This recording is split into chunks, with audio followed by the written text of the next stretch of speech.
I've got 7 ways to show you how to cook a boneless, skinless chicken breast without drying it out. Some key points to remember when it comes to cooking boneless, skinless chicken breast are that they're super lean. So you're going to have to incorporate some fat in some way or gently cook it so that it doesn't dry out. Because it doesn't have the fat in it to keep it moist inside, you have to know what you're doing. So I'm here to teach you that. I'm gonna start with when you wanna get a chicken breast straight up. That's when you want to incorporate flavor. You want to see caramelization. And that's what we're gonna do. I'm gonna start with my favorite way to cook a chicken breast, which I like to call the restaurant way, because this is the way I learned how to cook them when I worked in a restaurant. I think this is the way chefs do it because it's just smart, it's fast, and it works every time. I'm gonna do a little garlic powder and onion powder. So I season one side and then I season the other side when we get it in the pan. I don't always buy organic, but when I'm buying chicken, I generally do, because you find that the chicken is just a little more like natural looking. They're not these big, huge chicken breasts where it's like really thick on one end and really thin on the other. So you're going to start on the stove and finish in the oven. And you want to have your oven set to 375. Get your skillet hot. The first step in achieving flavor to just plain boneless, skinless chicken breast is to get some caramelization, because color equals flavor. I'm just going in with a little olive oil. Season side down first. I'm gonna cook it undisturbed until it releases easily from the pan. And while it's down, I'll season the other side. Don't rush the step. It will tell you when it's ready. If it sticks a little bit, it's not ready. You'll also know it's about ready when you see that it's starting to cook along the sides. If you can't see anything happening, it's not ready. You want to try to get as much surface browned as you can. Okay, it's releasing pretty easily, so I'm gonna go ahead and flip it. So we've started to develop some flavor along the bottom of the pan. We want to release that because the juice at the end is going to help make this end product perfect. You can do that with just a little bit of water. You can use some remnants of chicken broth if you have any in your fridge, or my personal favorite, a little bit of white wine. And you can turn off the heat and put this pan straight into the oven.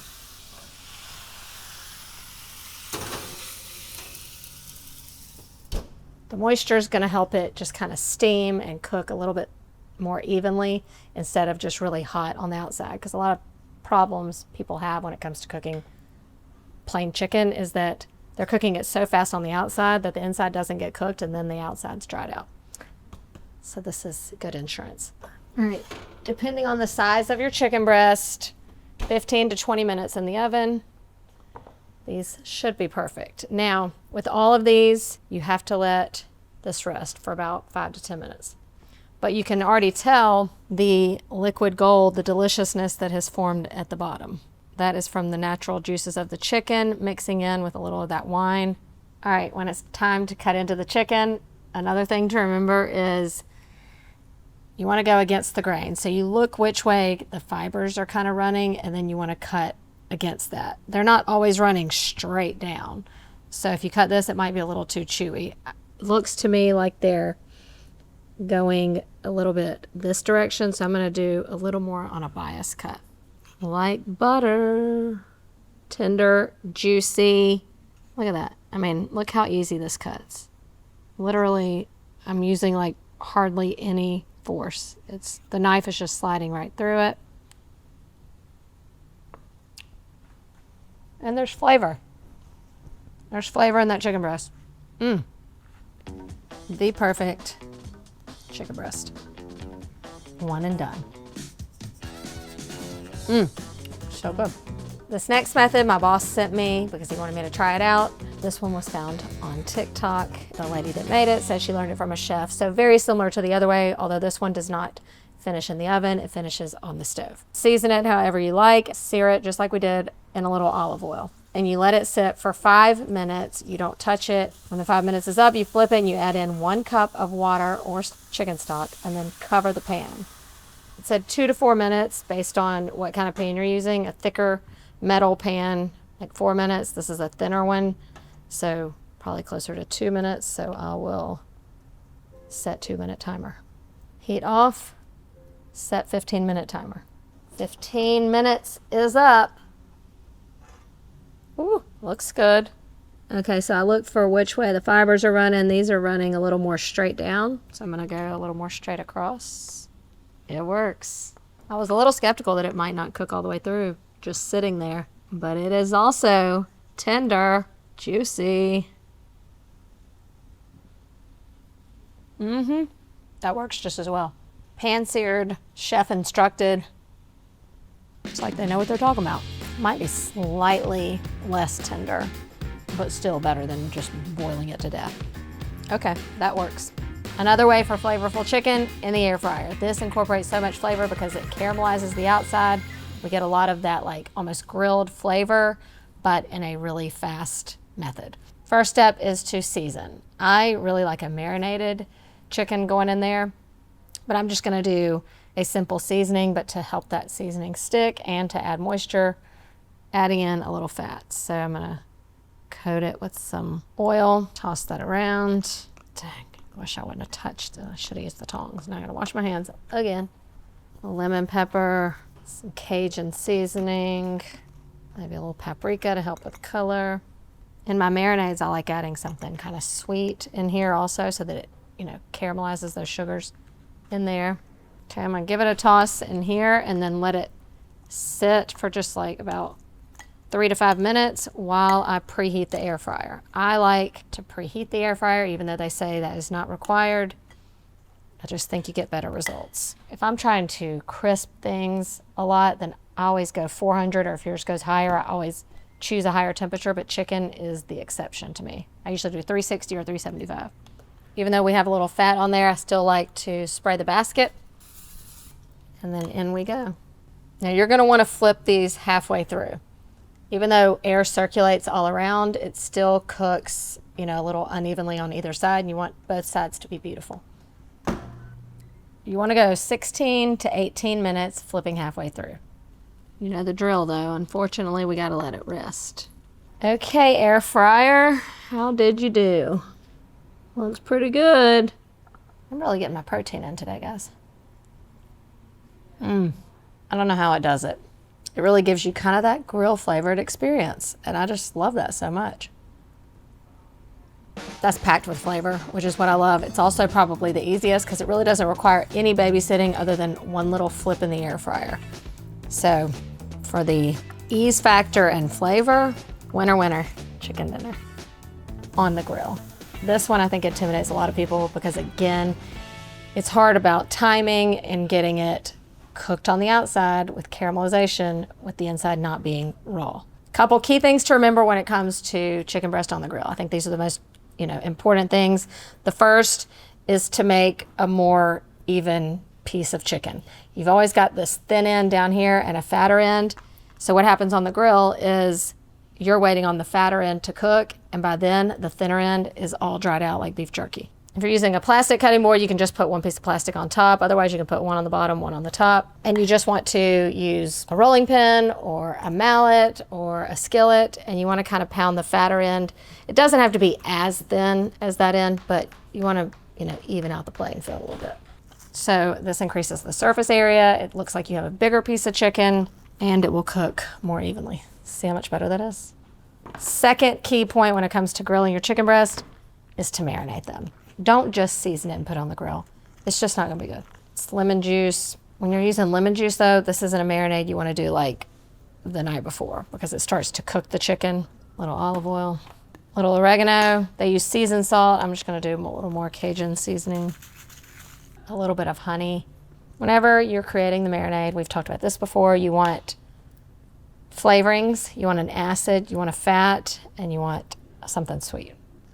Okay. I always love to marinate in a plastic bag because I think it happens faster because there's less air than just putting it like in a casserole dish. So I like to just kind of mix it in there and then toss your meat or whatever in. Contrary to how I cook steaks with chicken, I'm a flipper. So I do like to sear it on the first side and then I start flipping, but then I kind of flip throughout as necessary. What I think is important is to start with the grill hot so that you get those good grill marks and then turn it down. That way you can control it and go a little lower and slower to mimic the process that happened in the oven. Look at that juicy grilled chicken with beautiful grill marks. Let's see how we did. Juicy, See the juice? Flavorful, because you can look at it and see the flavor. When color equals flavor, this one's the winner. Now, when a recipe calls for cooked chicken, you don't have to run to the store and just pick up a rotisserie. These are the best ways to do it, and it's not boiling them to death in water, although I am gonna show you a water method.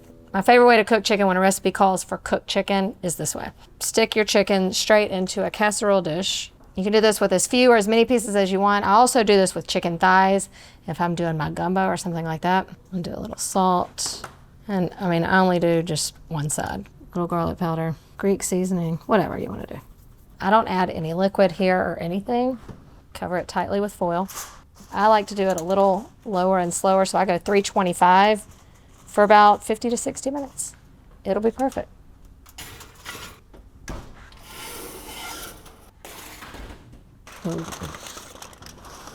See, remember we didn't put any liquid in there?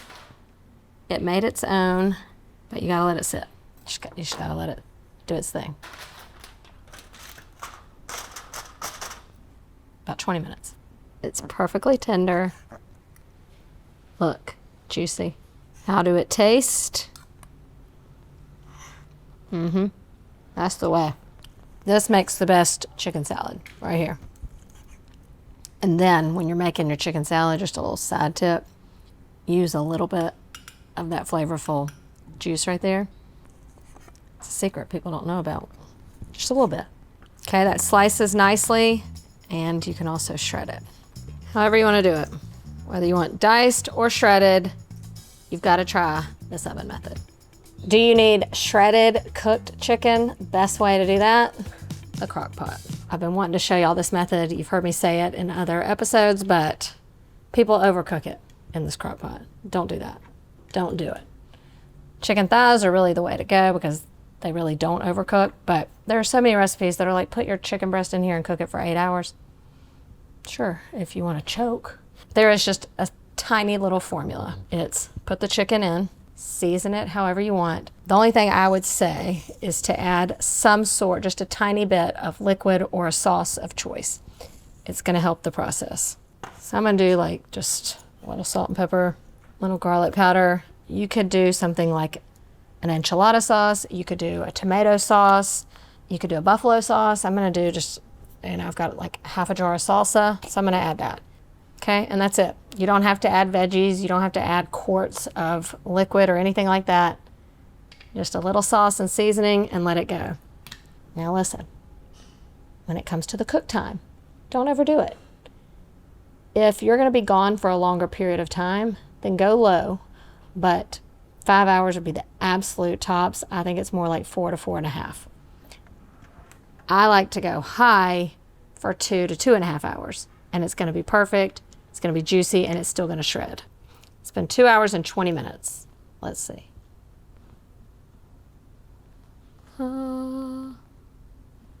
Will it shred? Yes. Is it cooked? Yes. I could have stopped 15 minutes ago.